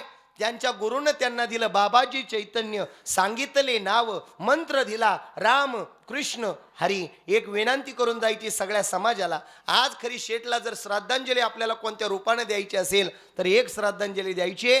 इथं बसलेल्या प्रत्येक माणसाकडे फोन आहे की नाही? प्रत्येक माणसाकडे फोन आहे. हनुमान जयंतीच्या दिवशी एक विनंती आपल्याला संकल्प करायचा आहे. का? कोणाचाही फोन आला का कानाला लावल्यानंतर हॅलो म्हणायच्या ऐवजी फक्त रामकृष्ण हरी म्हणा. काय म्हणा? काय म्हणा? रामकृष्ण हरी म्हणा. हॅलो म्हणायच्या ऐवजी जय श्रीराम म्हणा. काय म्हणा? जय श्रीराम म्हणा, जय हरी म्हणा, रामकृष्ण हरी म्हणा. हे लोकांसाठी म्हणू नका. याच्या निमित्तानं आपल्या तोंडात देवाचं भजन येईल आणि आपला शेवट काय होईल? काय होईल? गोड होईल. म्हणून जीवनामध्ये भगवंताचं भजन नकळत जरी घडलं तरी जीवनाचा काय होतो? काय होतो? उद्धार होतो. काय काय लोक म्हणतात, आम्हाला वाटलं सुद्धा नव्हतं बाबा त्याचं लय कल्याण झालं, पण त्याच्या मुखामध्ये कुणीही भेटलं का जय हरी होता म्हणून कल्याण झालं. म्हणून आता जाता जाता एवढा प्रसंग डोळ्यासमोर ठेवा. महाराज बापाची भूमिका, बापाची भूमिका किती मोठी असते सांगू का तुम्हाला? बापाचं अंतकरण किती मोठं असतं सांगू का तुम्हाला? आणि आईचं अंतकरण किती मोठं असतं सांगू का? अरे त्या माऊलीचा विचार करा, त्या माऊलीचा विचार करा. अंतकरणामध्ये पार्वताबाई सारखी आई, बरोबर आहे ना? पार्वताबाई सारखी आई. वय झालंय माऊलीचं महाराज, पण पोटचा गोळा गेलाय बिचारा. पण दादा किती लेट येऊ द्या किंवा माधव दादा किती उशिरा येऊ द्या, पण माऊली पहिली घरातल्या बाहेरला विचारायची, हे मा दादा आला का नाही? ए माझा दादा आला का नाही? ही तळमळ करणारी फक्त या जगात माऊली आहे. आईसारखं प्रेम नाही कोणाचं गाड्या. आईसी कळवळ्याची जाती करी लाभाविने प्रीती. 10 दिवस झालंय, 10 दिवस झालंय महाराज. जसं लेकरू त्या ठिकाणी महाराज, त्या ठिकाणी पाखरू उडून जातं ना घराच्या समोरून, तसं पटकन माझं लेकरू निघून गेलंय महाराज. काय आहे ना ही तळमळ त्या माऊलीच्या अंतकरणात आहे महाराज. विचारा त्या लेकरांना ज्यांच्या जीवनामध्ये बाप नावाचा आधार नाही त्यांना. अरे विचारा तुम्ही, आम्ही सगळे लई भारी इथं बसलेले, पण ज्याच्या ज्याच्या जीवनात बापाचं अस्तित्व आहे ना, तो या जगात लई श्रीमंत आहे. हे माऊल्या हो, तुम्ही इथं बसलाय सगळ्या, मला एका प्रश्नाचं उत्तर तुमच्याकडून लागतंय. मला इथं बसलेल्या सगळ्या माऊल्यांना एक विनंती करून जायचंय. बाप म्हणजे लेकीच्या काळजाचा तुकडा असतो. काय असतो मावशी, काय असतो? सगळ्यात जास्त लेकरा बाळाचे लाड पुरवणारं नातं या जगाच्या पाठीवर जर कोण असेल तर त्याचं नाव बाप आहे. बापावर कधी रुसायचं नाही, बापावर कधी रागवायचं नाही. हा येतोपर्यंत लई देतो, आणि ज्या दिवशी जातो त्या दिवशी द्यायला कुणी राहत नाही. लक्षात ठेवा. काय नाही देऊ द्या त्या बापानं, काय नाही देऊ द्या. फक्त तुमचं बालपण आठवू द्या, तुमचं बालपण आठवा आणि विचार करा तायडे हो. इथं बसलेला सगळा बाप आहे. ज्या बापाला मुलगी ना तो बाप लय श्रीमंत आहे, पण ज्या बापाला मुलगी नाही ना, ऐका, ज्या बापाला मुलगी नाही ना महाराज, त्या ठिकाणी महाराज, ज्या बापाला मुलगी नाही ना, मुलगी, त्या बापाला विचारा मुलीचं अस्तित्व काय आहे. विचारा महाराज, ज्या मुलीला त्या ठिकाणी बाप नाही तिला विचारा बापाचं अस्तित्व काय आहे. इस दुनिया में कौन सी चीजें यहाँ नहीं मिलती, इस दुनिया में कौन सी चीजें यहाँ नहीं मिलती. अरे सब कुछ मिलता है लेकिन माँ बाप नहीं मिलते. जगाच्या पाठीवर देवाला नवस केल्यावर देव पावतो, पण देवाला न नवस करता पावणारा देव ह्या जगात कोण असेल तर तुमचा माझा बाप आहे. हे तायडे, हे मावशी, एका तुम्हा सगळ्यांना विचारतो मी. मला इथं बसलेल्या सगळ्या माऊल्या उत्तर द्या तुम्ही. लेकीचं माहेर कुठपर्यंत असतं ग, सांगा ना. लेकीचं माहेर कुठपर्यंत असतं? हक्काचा चपला सोडणारा उमरा कुठपर्यंत असतो? दिवाळीच्या सणाचा आनंद कुठपर्यंत आहे? माहेरातले सगळे लाड पुरवणारं नातं कुठपर्यंत आहे? कोणत्याही गोष्टीची अडचण येऊ द्या, कोणत्याही गोष्टीची अडचण येऊ द्या, हक्कानं खंबीरपणानं ताई काळजी करू नको ना ग, मी आहे ना तुझ्या पाठीशी म्हणणारा कोण असतो मावशी? बोला तुम्ही बोला ना, कोण असतं? बापाचं मन दुखवायचं नाही गाड्या. जिच्या जीवनात आहे ती लई श्रीमंत आहे, आणि जिच्या जीवनात नाही तिला कधीच दिसत नाही. ऐका, जसा चातक पक्षी पावसाची वाट पाहतो ना, तशी लेकरं बाळ, हसे कुटुंबाची लेकरं बाळ आमच्या माधव दादाची वाट पाहत आहे. पण दादा आता परत आपल्याला दिसणार नाही. तुटला आयुष्याचा दोरा, मारा डोंगरा आड गेलेला सूर्य परत दिसल गाड्या, पण माती आड गेलेला हा बाप परत दिसणार नाही. आपुलकीची थाप परत ऐकायला येणार नाही. पोरांनो, अरे तुम्ही चला पुढे, मी आहे ना पाठीशी, हा म्हणणारा आता दादाचा आवाज परत येणार नाही. महाराज दादानं राजकारण केलं. ऐका, आमच्या दादानी राजकारण केलं, समाजकारण केलं, पण कोणाला त्रास होईल असं कधी वागले नाही. पोरांना कायम संदेश देत राहिले, पोरांनो आपल्या गावातल्या आया बहिणी सुखी झाल्या पाहिजे. आपल्या आया बहिणीला कोणती गोष्ट कमी नाही पडली पाहिजे. दादानो काळजी करू नका, या माधव शेठ जोपर्यंत जिवंत आहे तोपर्यंत कोणत्याही गरीबाला अडचण येऊ द्या, त्या गरीबानं माझ्याकडे या. अरे कोणालाच रिकाम्या हातानं पाठवलं नाही असा देव माणूस होता मावशी. मी सांगू तुम्हाला, लांबचं नाही, आज माझं नशीब आहे महाराज एवढ्या मोठ्या गादी व प्रवचनाचा मान आहे. माझ्या डोळ्यात पाणी आलं अंत्ययात्रेला. आज सुद्धा दादाचं एक छोटंसं उदाहरण सांगतो मावशी. काय उदाहरण सांगतो? आमच्या मामांचं त्यांचं लई जीवापाड प्रेम, गोकुळ मामा, दीप मामा, आमचे सगळ्या मामांचं लई प्रेम. महाराज दादांपर्यंत पत्रिका घेऊन आलो, दादा बहिणीचं लग्न आहे गाड्या, दादा बहिणीचं लग्न आहे, त्या ठिकाणी यावं लागेल. दादा म्हणे मला थोडंसं काम आहे साहेबांचं, पण मी नक्की येईल महाराज. माणूस फक्त लग्नाला आला नाही, मावशी, माणूस फक्त लग्नाला आला नाही, माणसानं त्या ठिकाणी हॉलमध्ये, पाठीमागच्या जेवणाच्या हॉलमध्ये जाऊन पोरांना सांगत होता, वाडपे दादानो, माणसं उपाशी जाता कामा नये. हे पुण्याचं काम जर कोणी केलं असेल तर ते दादांनी केलंय महाराज. त्या दादासाठी महाराज आपण सगळेजण आलोय. दुःख झालंय. एक छोटस महाराज तिकडला निरोप येईपर्यंत एक छोटासा प्रसंग तुम्हाला सांगतो, ऐका. त्या ठिकाणी महाभारत सगळ्यांनी ऐकलंय, महाभारत सगळ्यांना माहिती, मी जास्त वेळ सांगत नाही, पण महाभारतातला एक छोटासा प्रसंग घरी घेऊन जा. किती गोड प्रसंग आहे पहा. दादा बापाचं लेकीचं किती आतुंटनात असतं बघा. जगाच्या मालकानं द्रौपदीला आपलं त्या ठिकाणी लेक मानलं होतं. ऐका कशी लेक मानली. ऐका, एक दिवस काय झालं, 80 वर्षाचा साधूच्या रूपामध्ये जगाच्या मालकानं, ब्रह्मांडाच्या चालकानं त्या ठिकाणी महाराज काय केलं, त्या ठिकाणी महाराज एका साधू स्वरूप घेतलं, दाढी वाढवली, जटा वाढवली, अंगाला त्या ठिकाणी महाराज कमरेला भगवं लंगोट, त्या ठिकाणी लंगोट घातला आणि हा जगाचा मालक त्या नदीच्या काठावर जाऊन बसला. आता मला सांगा, साधू होता का? नाही, हा साक्षात भगवान श्रीकृष्ण होता, भगवंत होता. महाराजी द्रौपदी आपल्या नवऱ्यांना भाकर घेऊन चालली होती, डोक्यावर भाकरीची पाटी होती, पाटी खाली ठेवली. महाराज मनात विचाराला, हा साधू काय करू राहिला बा या पाण्यामध्ये? त्या साधूकडे काय झालं, आंघोळ करता करता देवाच्या कमरेचा जो लंगोट होता ना, लंगोट जागे ना तुम्ही सगळे, कमरेचा जो लंगोट होता ना लंगोट, तो गंगेमध्ये वाहिला लागला. ऐका ना, या द्रौपदीनं पाहिलं, अरे हा साधू कुणीतरी दिसतोय गड्या, हे अरे आपण याची काहीतरी काय केली पाहिजे, सेवा केली पाहिजे महाराज. आणि जीवनामध्ये एक वाक्य तुम्हाला सांगू का, लोकांच्या सुखात जाताला नाही तर जाऊ नका, पण दुःखात अवश्य जा. काय वाटतं महाराज? हा महाराज, दुःखात अवश्य जा. तुमच्याशी तो बोलत असू द्या, नाही बोलत असू द्या, महाराज त्याचं घेणं नाही. कोणी किती कसंही वागू द्या, पण आपण लोकांच्या दुःखामध्ये अवश्य जा. सुखात नाही हजेरी लावता आली तर लावू नका. ध्यानात ठेवा. त्या द्रौपदीनं काय केलं मावशी, डोक्यावरची पाटी बाजूला ठेवली आणि साधूसाठी पळत गेली. साधू आता बुडायला लागला होता, तोंडापर्यंत पाणी आलं आणि लंगोट पुढे चाललाय. साधू तो लंगोट पाहत होता, सापडीत होता, पाहत होता, सापडीत होता. सापडता सापडता तो लंगोट काय त्याला त्या ठिकाणी हाताला लागेना. हिनं मिनिटाचा विचार नाही केला. कुणी द्रौपदीनं मिनिटाचाही विचार केला नाही. आणि माझ्या आई द्रौपदीनं क्षणामध्ये त्या गंगेमध्ये काय मारली, उडी मारली. आता ऐका बरं का प्रसंग किती गोडे. उडी मारली आणि उडी मारल्यानंतर प्रसंग असा घडला का त्या साधू बाबाला तिनं वाचवायचा प्रयत्न केला. हातात लंगोट घेतला, साधूचा हात धरला, साधू गंगेच्या तीरावर आणला. साधूनं विचारलंय, पुरी कोण तू? मी पांडवांची पत्नी आहे. कोण तू? माता कुंतीची सून आहे. हे पुरी, अगं तुझ्यासमोर 80 वर्षाचा नग्न अवस्थेतला साधू उभा आहे, तुला काही नाही वाटत? काही नाही वाटत तुला? तू लंगोट माझा हातात धरलाय, साधूच्या समोर उभी आहे. त्या पुरीनं उत्तर काय दिलं माहिती का? त्या द्रौपदीनं उत्तर काय दिलं माहिती का? कमरेला लंगोट घेतला आणि साधूच्या कमरेला बांधायला लागली. गाठण बांधणार तेवढ्याच साधू बोलता झाला, ए पुरी, तुला काही लाज नाही वाटत? तुला काही वाईट नाही वाटत? साधूच्या कमरेला तू लंगोट बांधते. तिनं सांगितलं, साधू बाबा खरं सांगू का?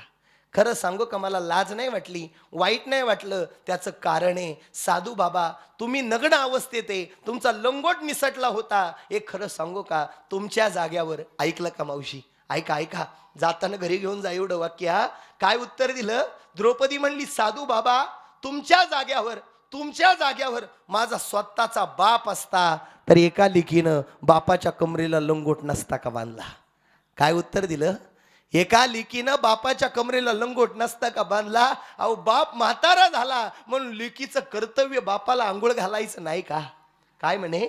बाप म्हातारा झाला म्हणून बापाच्या कमरेला लेकीनं लंगोट घालायचा, हे बापाचं कर्तृत्व नाही? त्या ठिकाणी लेकीचं कर्तृत्व नाही का? बाबा तुम्ही माझ्या बापानं मला लहानाचं मोठं केलं. बाप आयुष्यभर लेकरा बाळासाठीच कष्ट करतो ना. बाप आयुष्यभर लेकरा बाळासाठीच कष्ट करतो ना. सांगा स्वतःसाठी फाटलेल्या कपड्यानंच राहतो ना? सांगा स्वतःसाठी फाटलेल्या कपड्यानंच राहतो ना? भूक त्याला लागते, जेवण लेकरा बाळाला असतं ना. भूक त्याला लागते, जेवण लेकरा बाळाला असतं ना. दिवाळीच्या सणाला लेकरं नव्या कपड्यानं फिरतात बरं. अरे दिवाळीच्या सणाला लेकरं नव्या कपड्यानं फिरतात बरं, पण बाप फाटलेल्या कपड्यानंच राहतो. कधी ऐकलं का?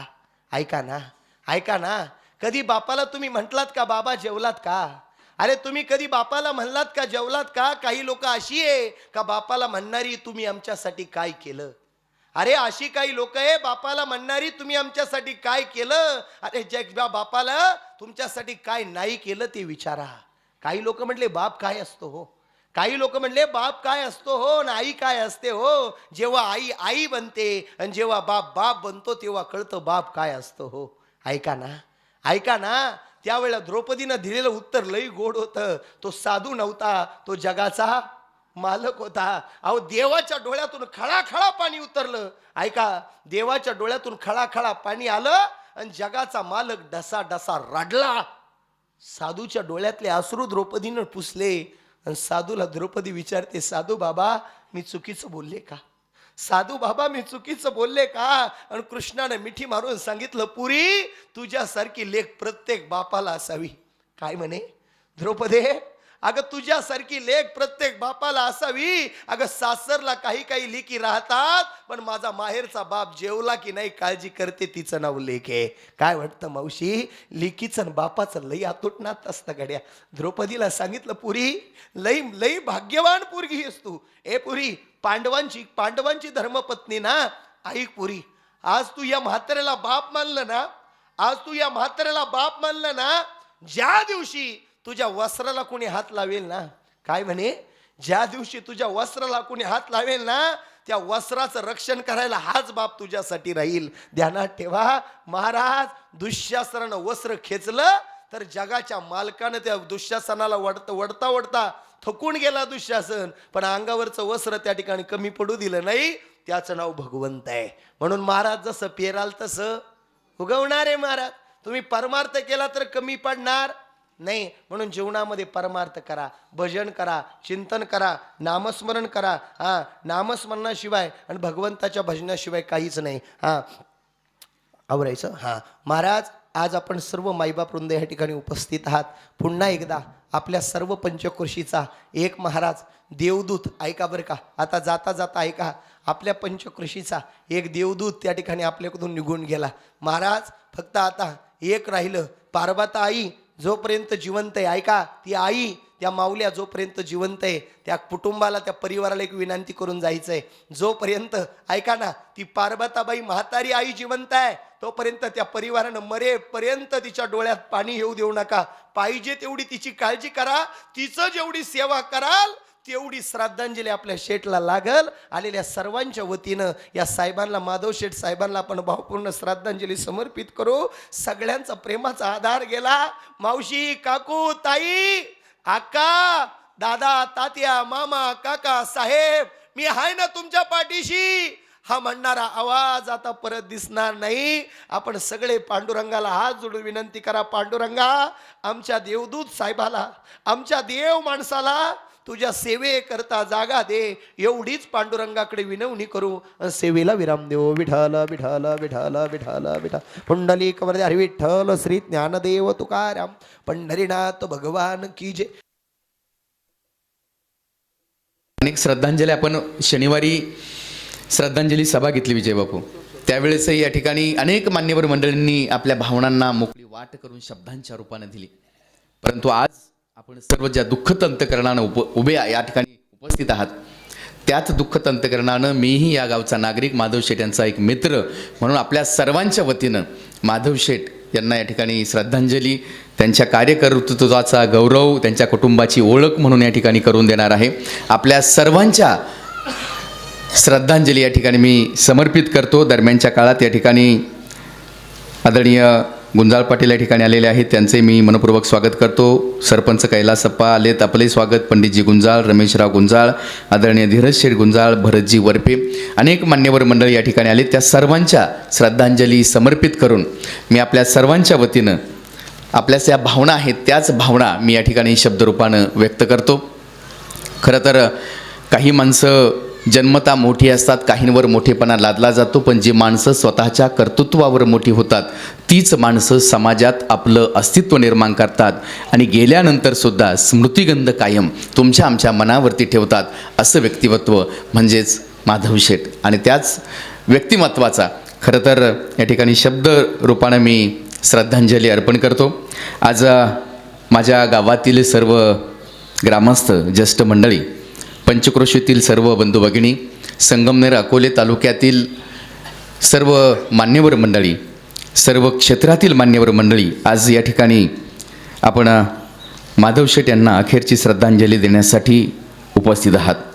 खरं तर मनात एकच भावना आहे आणि ती भावना निर्माण होते ते म्हणजे आधार देणारा माधव शेठ. खरं तर माधव शेठ म्हणजे फक्त एक व्यक्ती नव्हती, तर तो एक प्रवाह होता माणुसकीचा. जे का रंजले गांजले त्यासी म्हणे जो आपुले, हे संत वचन आपण सर्वांनी अनेकदा ऐकलंय. पण प्रत्यक्षात जगणारा माणूस जर पाहायचा असेल तर तो म्हणजे माधव शेठ. दिवाळी आली की काही घरात दिवे लागायचे, दिवाळी आली की काही घरात दिवे लागायचे, पण काही घरात अंधार राहायचा. अशा वेळी एक हात शांतपणे पुढे यायचा, तो म्हणजे माधव शेठ. कोणताही गाजाबाजा नाही, प्रसिद्धीची अपेक्षा नाही, फक्त साखर, धान्य, दिवाळी फराळ आणि माणुसकी. ते म्हणजे तो हात म्हणजे माधव शेट यांचा असायचा. शेतकरी बांधवांचे प्रश्न असोत की बांधाचे वाद असोत, पाण्याच्या अडचणी असोत, जिथे अडचण तिथे माधव शेट आणि जिथे प्रश्न तिथे माधव शेट. परहित सरीस धर्म नाही रे, परपीडा सम नाही अधर्म. हे वचन त्यांनी केवळ ऐकलं नाही तर प्रत्यक्ष कृतीतून त्यांनी ते जगले. आणि म्हणून संजय गांधी निराधार योजनेचे संगमनेर तालुक्याचे अध्यक्ष, आपल्या सगळ्यांचे नेते आदरणीय नामदार बाळासाहेब थोरात साहेब यांनी त्यांच्यावरती विश्वास ठेवून संगमनेर तालुक्याचं संजय गांधी निराधार योजनेचं अध्यक्षपद दिलं आणि त्यातून त्यांनी अनेक गरजू लोकांना आधार दिला. आपण सर्व ग्रामस्थांनी त्यांना बिनविरोध सरपंच म्हणून काम करण्याची संधी दिली. आदरणीय डॉक्टर साहेब असतील, आदरणीय नामदार साहेब असतील, आदरणीय आमदार सत्यजित दादा तांबे असतील, या सगळ्यांच्या माध्यमातून आमदार सत्यजित दादा तेव्हा जिल्हा परिषद सदस्य आणि माधव शेट पंचायत समिती सदस्य, आणि त्या माध्यमातून माधव शेट यांना पंचायत समिती सदस्य म्हणून काम करण्याची एक मोठी संधी आली. आणि त्या संधीतून माधव शेट यांनी समाजसेवेचं व्रत अखंड चालू केलं. मंडळी, जो आनंदात टाळ्या वाजवतो आणि दुःखात खांदा देतो, माधव शेट या सर्वांसाठी तो खांदा होता. आणि म्हणून हास्य कुटुंबासाठी ते एक फक्त करता नव्हते तर एक छत्र होतं विश्वासाचं. आणि आज ते छत्र हरवलंय आणि आकाश रिकामं झालंय. अवघा रंग एकच झाला या संत वचनाप्रमाणे त्यांच्या आयुष्याचा एकच रंग होता, सेवा, प्रेम आणि आपुलकी. त्यांनी कधी नावासाठी काम केलं नाही, पण काम करताना अनेकांच्या आयुष्यामध्ये नाव करण्याचं मात्र काम केलं आहे. आणि म्हणून माधव शेट गेले नाही, ते फक्त आज दिशेनासे झालेत, आज दिशेनासे झालेत. मन असं म्हटलं जातं की मन जिंकणारा म्हणजे माधव शेट, आणि हा माधव शेट नावाचा एक माणूस आपल्या सगळ्यांना माणुसकी शिकवून गेला आहे. आज खरं तर असं म्हटलं जातं, मरण शरीराचं होतं, मरण शरीराचं होतं, आठवणींचं नाही. माणूस जातो पण त्याची माणुसकी मात्र जिवंत राहते. आणि आज हे माणुसकीचं दर्शन खऱ्या अर्थानं माधव शेट यांच्या निमित्ताने आपल्या सगळ्यांना बघायला मिळतंय. कवी कुसुमाग्रज एका ठिकाणी म्हणतात, पाणीच जर का विझवू लागले आपली ताण, पाणीच जर का विझवू लागले आपली ताण, प्रकाशच जर का अंधाराशी हात मिळवणी करू लागला, तर जगण्यावरचा विश्वास सोडतो. आणि म्हणून आज राजापूरच्या मातीवर तशीच वेळ आली, ज्या माणसानं आयुष्यभर इतरांच्या चुली पेटवण्यासाठी स्वतःला झिजवलं, तो माणुसकीचा दीपस्तंभ 10 दिवसांपूर्वी आपल्या सगळ्यांना पोरका करून गेलाय. म्हणून संजय गांधी निराधार योजना असेल, त्या योजनेच्या माध्यमातून माणुसकीचा धर्म ज्यांनी जागवला, माधव शेट संगमनेर तालुक्याच्या संजय गांधी निराधार योजनेचे अध्यक्ष होते. पण ते केवळ सरकारी अध्यक्ष नव्हते, तर ते खऱ्या अर्थानं निराधारांचा आधार होते. जगद्गुरू संत तुकाराम महाराज एका ठिकाणी म्हणतात, जे का रंजले गांजले त्यासी म्हणू जो आपुला, जे का रंजले गांजले त्यासी म्हणी जे आपुले, तोची साधू ओळखावा देव तेथेची जाणावा. या उक्तीप्रमाणे शेटनी खरं तर हे वचन सार्थ केलं. निराधार वृद्धांच्या पेन्शनच्या फाईलवर इथे अनेक आमच्या माता भगिनी आहेत, पुरुष मंडळी आहेत की ज्यांनी माधव शेट जेव्हा होते तेव्हा संजय गांधी निराधार योजनेच्या माध्यमातून अनेकांना आर्थिक लाभ देण्याचं काम खऱ्या अर्थानं माधव शेट यांनी केलं आहे. आणि म्हणून निराधार वृद्धांच्या पेन्शनच्या फाईलवर जेव्हा जेव्हा त्यांची सही उमटायची, तेव्हा त्या सहीमध्ये सरकारी शाई नसायची, तर त्या अनाथ जीवांबद्दलची माया असायची. गरिबांच्या पोतडीत दिवाळीचं फराळ आणि साखर घालताना माधव शेटच्या चेहऱ्यावरचा आनंद हा त्यांच्या कोणत्याही पदापेक्षा मोठा असायचा, तो मोठा असायचा. आणि म्हणून शेतकरी असतील, आमचे ग्रामस्थ असतील, यांचे प्रश्न सोडवताना शेतकरी बांधवांसाठी ते नुसते नेते नव्हते, तर ते त्यांचे माधव शेट होते. जमिनीचा बांध असो वा मनाचा बांध असो, जमिनीचा बांध असो वा मनाचा बांध असो, तो त्यांनी कधीच तुटू दिला नाही. त्यांच्या कामाबद्दल असं म्हणता येईल, अडचणीच्या वेळी जो सावली म्हणून उभा राहिला. तुमच्या आमच्या ग्रामस्थांच्या अनेक लोकांच्या अडचणीच्या काळामध्ये जो सावली म्हणून उभा राहिला, प्रत्येक शेतकऱ्याच्या डोळ्यात त्यानं सेवा पाहिली आणि शेतकऱ्यांच्या सर्वसामान्यांच्या प्रश्नांसाठी प्रशासनाशी 2 हात करताना त्यांची वाणी जितकी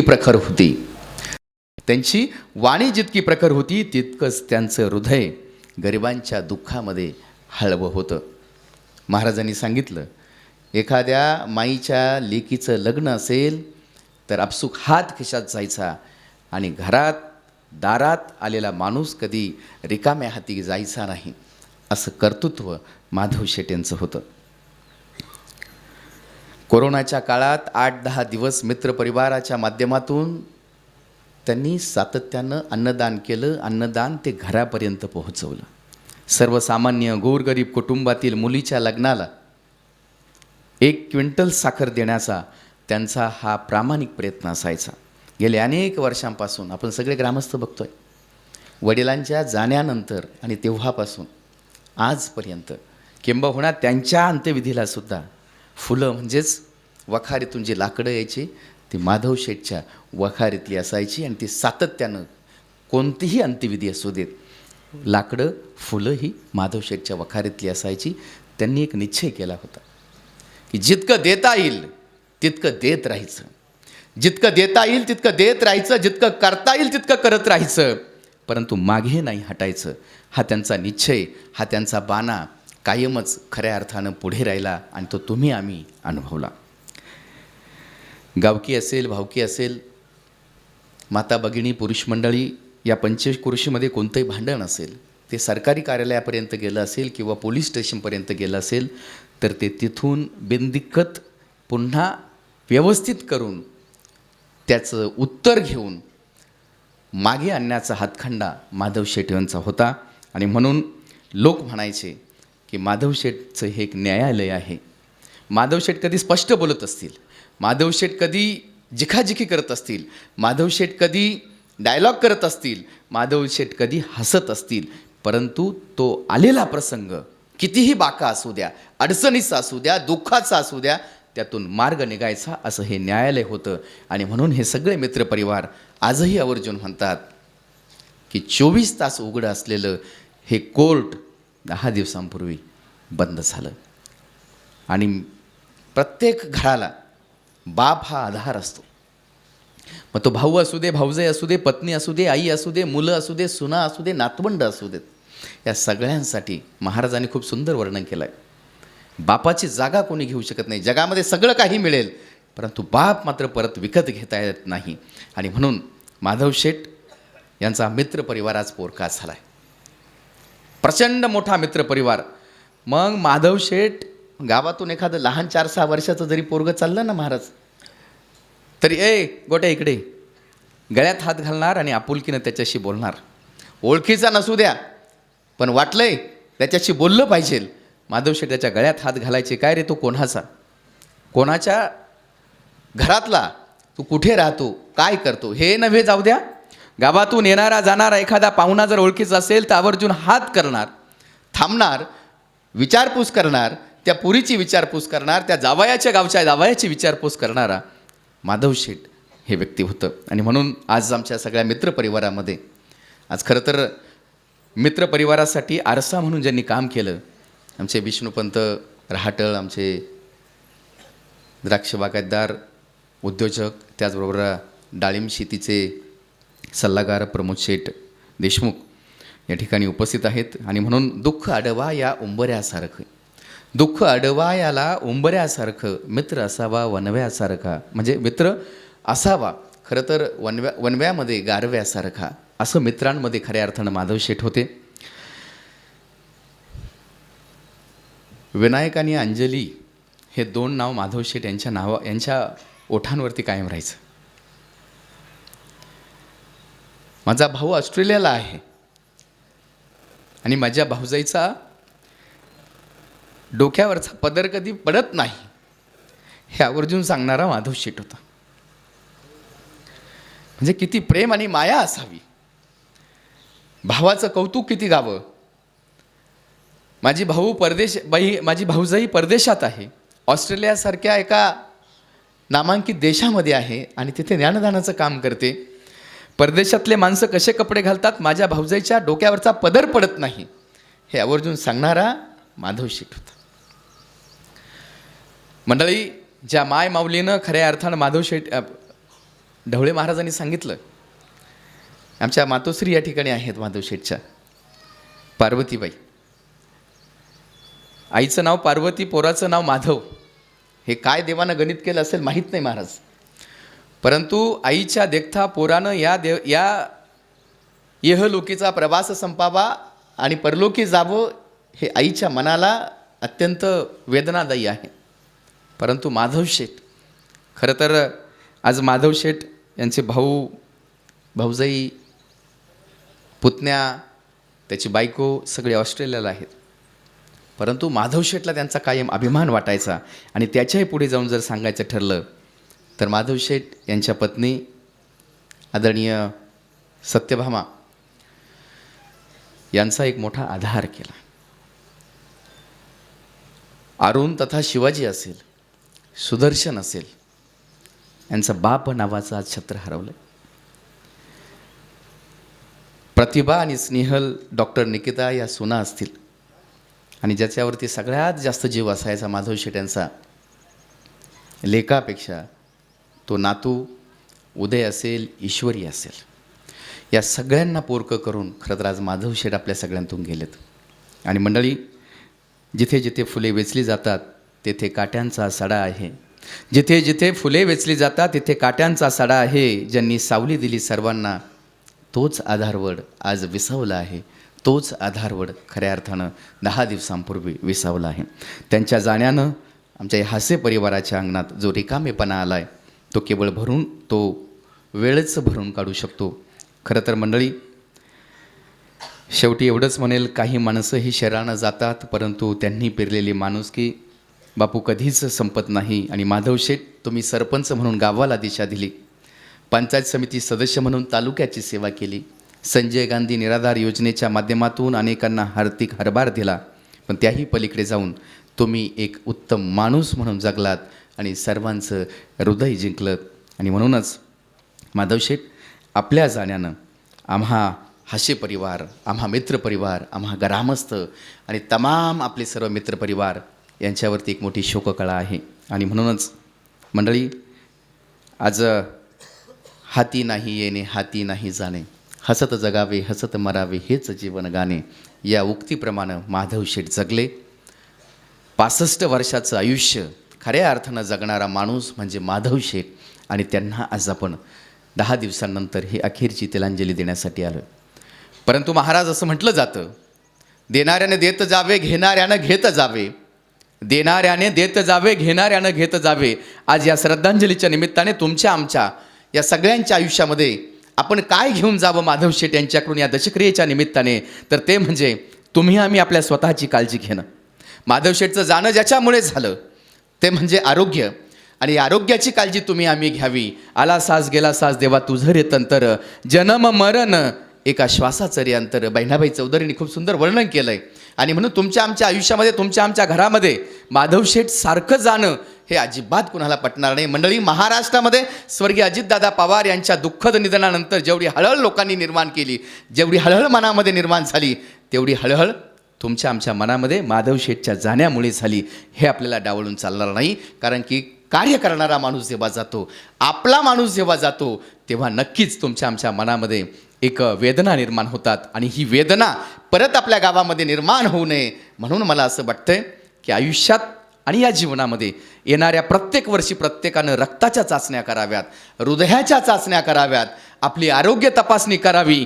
ही खरी माधव शेठ यांना श्रद्धांजली ठरेल. आणि ही श्रद्धांजली तुम्हा आम्हाला नेहमी स्मरणात राहील की आपण जर आपल्या आरोग्याची काळजी नाही घेतली तर आपल्या परिवारावरती एक दुःखाचा डोंगर मात्र उभा राहील. आणि आपल्याला जर आज काय घेऊन जायचं असेल तर मला वाटतंय आपण सगळ्यांनी आपल्या आरोग्याची काळजी घ्यावी आणि आरोग्य तपासण्या डॉक्टरांकडून नेहमी करून घ्याव्यात. ही श्रद्धांजली खऱ्या अर्थानं ठरेल. या ठिकाणी अहमदनगर जिल्हा परिषदेचे सदस्य आदरणीय वाकचौरे साहेब विरगावून आपण आलात, आपल्याही वतीने श्रद्धांजली समर्पित करतो.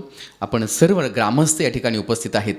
मी माधव शेठ यांच्या हास्य परिवाराच्या वतीनं विनंती करतो की माधव शेठ यांच्या परिवारानं 13व्या दिवशी कोणीही टावेल टोपी किंवा काहीच आणू नये, फक्त आपण यावं आणि स्मरण करावं.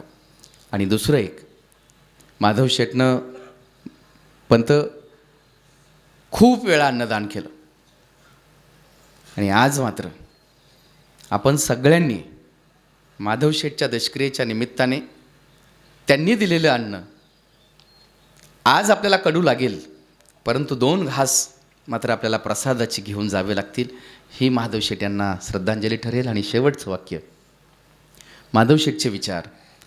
माधव शेठचा स्वभाव तुम्हाला आम्हाला जमणार नाही, माधव शेठसारखं वागणं तुम्हाला आम्हाला कुणाला जमणार नाही, पण माधव शेठचे विचार, माधव शेठचं कर्तृत्व आणि माधव शेठ यांनी दिलेला वसा आणि वारसा आपल्या सगळ्या मित्रपरिवारांना पुढे चालू ठेवायचा आहे.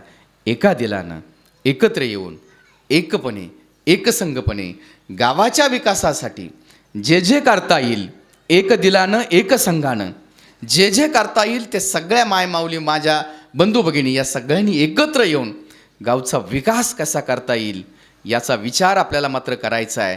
राजकारणाच्या ठिकाणी, परंतु समाजकारणाचा वसा आणि वारसा आपल्याला माधव शेठचा घेऊन आपण पुढे जाऊयात. आणि हीच खरी माधव शेठ यांना श्रद्धांजली ठरेल. महाराष्ट्रातील अनेक जिल्ह्यातून, संगमनेर अकोले तालुक्यातून आलेल्या सर्व माधव शेठ प्रेमींचं मी या ठिकाणी खरं तर ऋण व्यक्त करतो. माधव शेठ यांचा अपघात झाल्यापासून त्यांना नाशिकला, संगमनेरला नेईपर्यंत, नाशिकला नेईपर्यंत, नाशिकवरून त्यांचा अंत्यविधी आणि आजच्या क्षणापर्यंत त्यांच्या मित्रपरिवारानं प्रचंड काम केलं आहे, ग्रामस्थांनी प्रचंड योगदान दिलं. त्या सगळ्यांच्या आशी परिवाराच्या वतीनं मी ऋणात राहतो. आणि आपल्या सर्वांच्या वतीनं मी माधव शेठ यांना श्रद्धांजली अर्पण करतो. आणि सामुदायिक पसायदानानंतर आपण सगळ्यांनी प्रसाद घ्यावा ही विनंती करतो. विश्वात्मके देवे येणे वाग्यत में तो शावे, तो शोनी मज द्यावे पसाय दान हे, जे खळांची व्यंकटी सांडो